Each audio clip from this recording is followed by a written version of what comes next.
Hey guys, Multi here. Today let's talk about the upcoming season 3 of The War Within. I think it's coming on the 5th of August if I'm not wrong, so basically not even a week. So let's rank or let's predict DPS specs for Mythic Plus of season 3. I will go over it like basically pretty random, starting here and then going just through the icons. Maybe I will say a little bit more about the best specs and the worst specs, and in between just maybe one sentence to each spec or whatever. But you know, the time is pretty limited. I don't want to make here a 30 minutes long video or something like this. So let's start with Affliction Warlock. First of all, I think I keep it like this: S, A, B, C, D. You could always argue, like, does it need to have an S+, does it need to have an A+ to make a better step in between? So that's always a little bit hard to say where exactly is then the next step. So overall, I would say, again, we have a pretty good S and A tier, so let's hop over it. Affliction Warlock is definitely not belonging there. It just makes it to the B tier. It is a decent spec, no worries about any weekly key or whatsoever. But it gets a little bit more hard moving forward, moving to the higher keys. And then we have already Arcane Mage, which is one of the specs that I predict into the S tier. I want to make clear, all three Mage specs seem to be strong at the moment. I think Arcane is coming out on top. Arcane is coming out on top, so maybe followed. Let's hop over it. I'm not sure if it makes sense to follow here this random thing. Let's hop over it. Followed by Fire Mage, and I think Fire Mage has one problem: low keys, pretty bad spec, or not even close to S tier, because you need time to ramp up your damage. So a lot of people would put it maybe in A tier, and for low keys, maybe you could even say just at the top of the B tier or a low A tier. But I think, and the list that we make today, don't get me wrong, it is for a general Mythic Plus player, but also we always have to consider high keys. Sure, then is the question, where is starting a high key, where does it end or whatever, but I really think Fire Mage could also come out on top. Frost Mage at least A tier. That's why I say all three Mage specs seem pretty strong. Let's do now maybe the same with the other thing. Like, we start with Affliction. Let's hop over to Warlock. Warlock has with Demo Warlock at least one good spec, pretty solid A tier. Well, I mean, solid, it's pretty good. You could also argue A+, I would say about it. And then we have Destro Warlock, and I directly can tell you, one of the worst specs at the moment for the upcoming season 3. And then let's hop over to Warrior. Warrior, not the best class this season. I think I would. There's barely a difference between Fury and Arms. I would put them both into B tier. I think if I would have to give one a little bit higher, then it would be Arms at the moment. But yeah, I keep them both into the B tier. Next one is Assassination Rogue.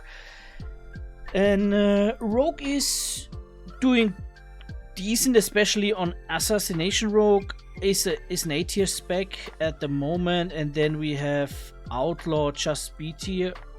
And maybe the worst spec at the moment, because it basically brings nothing besides utility, is Sub Rogue. Don't get me wrong, utility can help a lot in Mythic Plus, but overall we all know what it is. You need DPS to go through the dungeon. Sure, you cannot die 25 times or whatsoever, but definitely you need a lot of DPS to go through the dungeon on a certain timing. Otherwise you will have a problem going through. Next one is Balanced Druid. Balanced Druid is not doing that good for the next season. And then Feral Druid, I think Feral Druid could be at the top of the B tier or even end of A tier. So a little bit depending on how you manage the things. Make here a cut. Yeah, basically then Feral Druid top of the B tier or low end of A tier.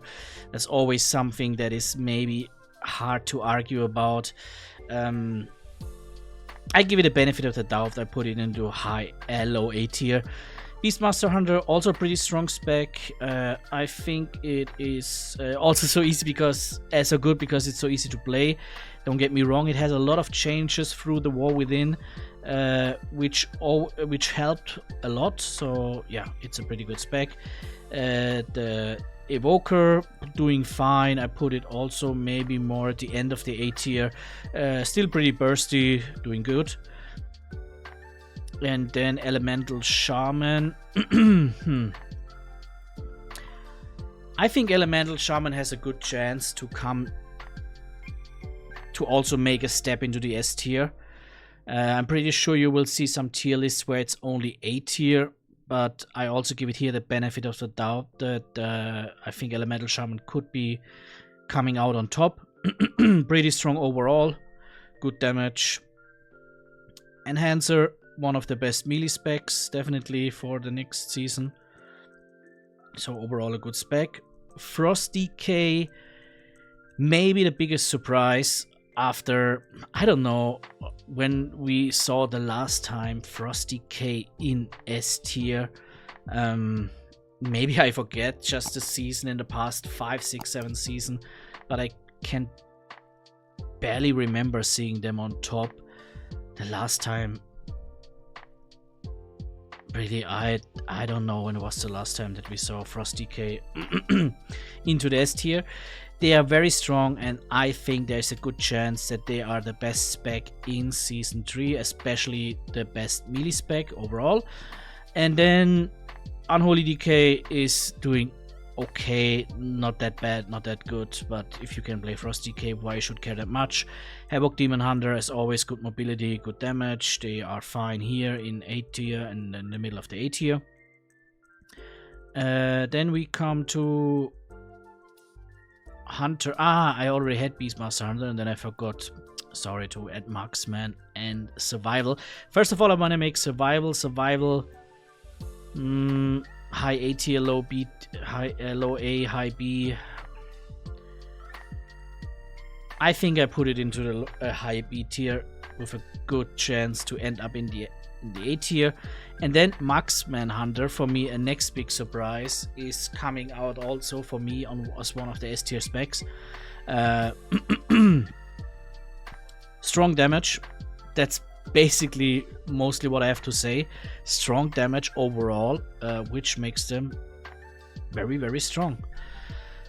So not much left. What we have left is Retribution Paladin.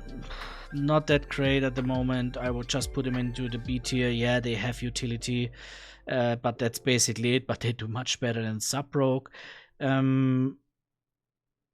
Shadow Priest doing fine as well. Good A tier spec. You can always need them in any group. Same I would basically say about the monk doing completely fine. And then another, I'm not sure if I would say surprise, because after last season it is maybe not a surprise anymore. Augmentation Evoker looks again pretty weak overall. I'm not sure if they leave it like that, because that would basically be the second season in a row where it is like this. Yeah, you could argue then as high the key, as more reliable would it be again to have an Augmentation Evoker with you. But this time I give this spec not the benefit of the doubt. I just leave it like it is. So basically what we have here, a very nice S tier, I would say. What you can see is we only have 1 melee spec in S tier and 4 range specs, okay? And then a very big A tier. So basically S and A tier are very strong. You could also argue that this is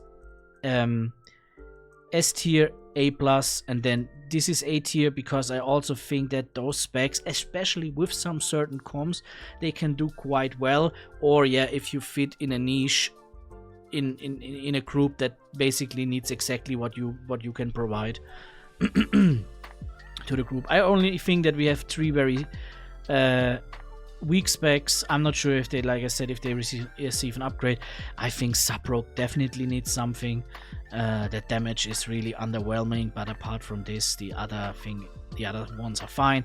And again, we have every class has at least a spec into B tier or higher, so the game is well balanced. But as you always know, as high the key goes, as more people like to play meta comms, meta specs, and then I think a group of these 3, sure, you should not have maybe 2 mages, so a group of but a group of these 3 specs would be at the moment the best group moving forward for M+. That's it for this video, guys. See you, have a good one, bye bye.